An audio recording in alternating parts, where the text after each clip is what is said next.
Hello Avid learners. People in news discuss करने के बाद आज हम प्लेसेस इन न्यूज़ डिस्कस करेंगे। इसका पार्ट 1 और 2 आप चैनल पे देख सकते हैं। ये सभी एग्जाम्स के लिए इम्पॉर्टेंट होते हैं क्योंकि डायरेक्टली या इनडायरेक्टली इनमें से क्वेश्चंस बनते हैं। It is said that time is like a river, you can not touch the same water twice because the flow that is past will never pass again. So enjoy every moment of your life. आज का हमारा पहला topic भी एक river से ही related है। India's longest ropeway has been built across river Brahmaputra. तो इसका मेन पॉइंट यही है कि इंडिया का सबसे लंबा रोपवे ब्रह्मपुत्रा पे बनाया गया है। ये कहाँ बनाया गया है? असम के गुवाहाटी में। ये ब्रह्मपुत्रा नदी के दो किनारों को आपस में जोड़ेगा। उत्तरी गुवाहाटी और शहर के मध्य हिस्सों के बीच यात्रा का समय घटकर 7 से 8 मिनट रह जाएगा। चूंकि हम ब्रह्मपुत्रा नदी की बात कर रहे हैं इसलिए उसे डिस्कस करना भी इम्पोर्टेंट है। ब्रह्मपुत्रा का शाब्दिक अर्थ जैसा कि हम देख सकते हैं ब्रह्मा सन है। एक फन फैक्ट ये है कि इंडिया की मोस्टली रिवर्स का नाम फीमेल है, जैसे गंगा, घाघरा, कृष्णा, कावेरी, महानदी, लेकिन ब्रह्मपुत्रा का नाम पुल्लिंग है। It is the 15th longest river in the world and 9th largest by discharge. Brahmaputra river का ओरिजिन कहाँ होता है? इसका ओरिजिन तिब्बत से होता है। तिब्बत के एक ग्लेशियर से होता है। ट्रिब्यूटरीज को दो भागों में हम बांट सकते हैं। लेफ्ट बैंक ट्रिब्यूटरीज जो कि है Dibang, Lohit, Dhansiri, Kolong. Right bank tributaries है कमेंग, मानस, रायदक, बेकी, जलढाका, तीस्ता, सुबनसिरी इत्यादि। नेम्स। अब ब्रह्मपुत्रा को अलग अलग जगह पे अलग अलग नाम से जाना जाता है। बांग्ला में इसे जमुना कहा जाता है, बांग्लादेश में इसे जमुना के नाम से जाना जाता है। प्लीज नोट दिस फैक्ट कि ये यमुना नहीं है, जमुना है। चीन में इसे लंबे से नाम से जाना जाता है, यालू सांगपू चियांग। तिब्बत में इसे यरलुंग सांगपो या सांगपो के नाम से जाना जाता है। असम में इसे ब्रह्मपुत्रा के नाम से जाना जाता है। कमेंट करके बताइए कि अरुणाचल प्रदेश में ब्रह्मपुत्रा को किस नाम से जाना जाता है। ये बांग्लादेश में जाकर गंगा की एक ब्रांच पद्मा से मिल जाती है और सुंदरबन डेल्टा क्रिएट करते हुए बंगाल की खाड़ी में गिर जाती है। मजूली इम्पॉर्टेंट टॉपिक रहता है क्योंकि ये वर्ल्ड का सबसे बड़ा रिवराइन आइलैंड है, तो इसके बारे में ज़रूर ध्यान रखें। हमारा अगला टॉपिक है 8 बीचेस जिन्हें blue flag international eco label दिया गया है। अब ये blue flag international eco label क्या होता है, इसके बारे में हम देखेंगे। उससे पहले हम देख लेते हैं वो 8 बीचेस कौन से हैं और कहाँ पे है। शिवराजपुर इन Gujarat, Ghoghla in Daman and Diu, Kasarkod and Padubidri in Karnataka, Kappad in Kerala, Rushikonda in Andhra Pradesh, golden in Odisha and Radhanagar in Andaman and Nicobar. Blue flag status का प्रोजेक्ट पेरिस से चलाया गया था 1985 में। किसी भी देश के समुद्री तट को ये सर्टिफिकेट देने के लिए कुछ आधार निर्धारित किए गए हैं। ऐसे लगभग 33 स्टैंडर्ड्स हैं जिन्हें ब्लू फ्लैग प्रमाणन के लिए पूरा किया जाना आवश्यक है। ब्लू फ्लैग दुनिया का सबसे मान्यता प्राप्त व प्रतिष्ठित स्वैच्छिक इको लेबल अवार्ड है जो समुद्र तटों, मरीन बीचेस और सस्टेनेबल बोटिंग टूरिज्म ऑपरेटर्स को दिया जाता है। तो ब्लू फ्लैग इको लेबल किस किस को दिया जाता है? समुद्र तटों, मरीन बीचेस और सस्टेनेबल बोटिंग टूरिज्म ऑपरेटर्स को। ब्लू फ्लैग सर्टिफिकेट मिल जाने से क्या क्या फ़ायदे होते हैं? ये सर्टिफिकेट मिल जाने से जो हमारे देश के समुद्र तट हैं वो भी अंतर्राष्ट्रीय स्टैंडर्ड्स के हिसाब से हो जाएंगे, तो इससे टूरिज्म में बहुत बढ़ोतरी होगी। जो विदेशी पर्यटक हैं वो इंडिया की तरफ आएंगे और जो इंडियन टूरिस्ट हैं वो समुद्र किनारे भी इंटरनेशनल बीचेस की तरह मज़ा ले सकेंगे। इसके बाद हमारा टॉपिक है, अच्छा पहले एक और बात डिस्कस कर लेते हैं कि ब्लू फ्लैग सर्टिफाइड बीचेस क्या करते हैं। The blue flag is an eco label. It is mandatory for the blue flag beaches to provide clean and hygienic bathing water to the tourists beside the basic infrastructure. Operators of beaches or boating tourism are also allowed to display the blue flag logo they have won.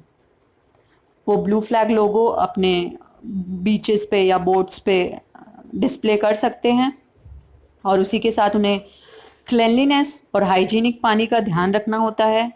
It also checks against the inequality, depletion of natural resources, disparity, unemployment, pollution, health and environmental threats, and other environmental degradation problems. तो blue flag eco label के बाद हम discuss करेंगे Tilicho lake. इसका नाम आप सबने सुन रखा होगा. ये दुनिया का हाईएस्ट लेक है. एक फन फैक्ट है कि ये दुनिया का हाईएस्ट लेक तो है, लेकिन अगर आप गूगल करेंगे highest lake in the world तो टिटिकाका का नाम आएगा. Titicaca is the highest navigable lake in the world. जो तिलिचो लेक है ये नेविगेबल नहीं है. ये नेपाल के मनांग में है. It is located at an altitude of 4,919 meters. इसकी डेप्थ लगभग 200 मीटर है. इसी से रिलेटेड टॉपिक है कजन सारा लेक. हालांकि 1 साल से ये न्यूज़ में है. ये भी मनांग में ही पाया गया है. इसकी हाइट 5200 मीटर है. अगर इसकी हाइट वेरीफाई हो जाती है तो ये तिलिचो लेक से भी ऊंचा माना जाएगा, इसलिए ये highest lake in the world बन जाएगा. It is known as Singer by the local people. It is believed to have formed out of a glacier that melted down from the Himalayas. ये लगभग 1500 मीटर है length में और 600 metre है इसकी width. Main point ये है कि ये कहाँ पाया जाता है और ये कौन से लेक की जगह पे हाईएस्ट लेक बन जाएगा अगर वेरीफाई हो गया तो. अभी तक 1 साल में ये वेरीफाई नहीं हो पाया है. कोसी महासेतु. महासेतु ब्रिज इज 1.8 किलोमीटर्स लॉन्ग. इसे कोसी नदी पे बनाया गया है. It provides a short route to the eastern parts of India. It enhances the accessibility to transport army and military related equipments from northern part of India to north eastern parts of India. इस सेतु के बन जाने से जो chicken neck corridor है उस पे थोड़ा लोड कम होगा, तो इसलिए ये और भी ज़्यादा इम्पॉर्टेंट है. कोसी रिवर के बारे में हम थोड़ा सा देख लेंगे. Kosi is a trans boundary river. It flows through Nepal, India and Tibet. इसे सौरो ऑफ बिहार कहा जाता है. ऑफ कोर्स क्योंकि वहाँ पे फ्लड्स बहुत ज़्यादा आते हैं, इसलिए बिहार में बहुत तबाही मच जाती है. फ्लड सीजन के टाइम इसका फ्लो 18 गुना हो जाता है. इस नदी के किनारे सागरमाथा नेशनल पार्क है जिसे यूनेस्को वर्ल्ड हेरिटेज साइट भी डिक्लेयर कर दिया गया था. कोसी गंगा की एक प्रमुख ट्रिब्यूटरी है. Okay, so the next topic we have is Kailash Mansarovar. Kailash Mansarovar हम सब जानते हैं, लेकिन अभी ये चर्चा में है क्योंकि चाइना ने यहाँ पे एक मिसाइल साइट बनाया है. मिलिटराइजेशन करने की कोशिश कर रहा है चाइना और उसने यहाँ पे DF-21 मिसाइल तैनात की है. ये सब बातें शायद आपने पढ़ी होगी, लेकिन एक बात है जो हम में से बहुत कम लोग जानते हैं कि कैलाश मानसरोवर 4 रिलीजन्स द्वारा बहुत ही रिवर्ड है. वो 4 रिलीजन्स कौन से हैं? Hindus in India call the mountain as the abode of lord Shiva and his consort Parvati. Tibetan Buddhists call the mountain the abode of Demchong and his consort Dorje Phagmo. According to the Jains, the mountain is the dwelling place of the 24 Tirthankaras. The Bons call the mountains as the dwelling place of sky goddess. तो Hindus, Tibetan Buddhist, Jains और bones के लिए ये important religious place है. The region is also the origin of 4 transnational rivers, namely Indus, Satluj, Brahmaputra, Karnali. हमने first point में पढ़ा था कि ब्रह्मपुत्रा कैलाश मानसरोवर के पास से एक ग्लेशियर से निकलती है. Indus flows through India and Pakistan. Brahmaputra flows through India, Tibet and Bangladesh.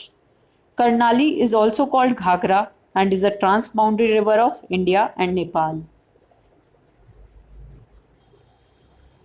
The next topic is trade centre. Kerala में ऐसा पहला ट्रेड सेंटर बनने वाला है, first international women trade centre in terms of the United Nations sustainable development goals. The center will accelerate women entrepreneurship. It will provide a safe place away from home to start a business, expand, and get their products marketed globally. ये women empowerment और women entrepreneurship के लिए important है। एक और point है केरला, उसे world literacy day पे एक रिपोर्ट रिलीज की गई थी गवर्नमेंट द्वारा। उसके अकॉर्डिंग केरला में हाईएस्ट लिटरेसी रेट है। इसके बारे में हम डिटेल से अगले वीडियो में डिस्कस करेंगे। ये वीडियो अगर आपको थोड़ा भी हेल्पफुल लगे, यूजफुल लगे, तो प्लीज़ इसे शेयर कीजिए और चैनल को सब्सक्राइब कीजिए। Take care, thank you.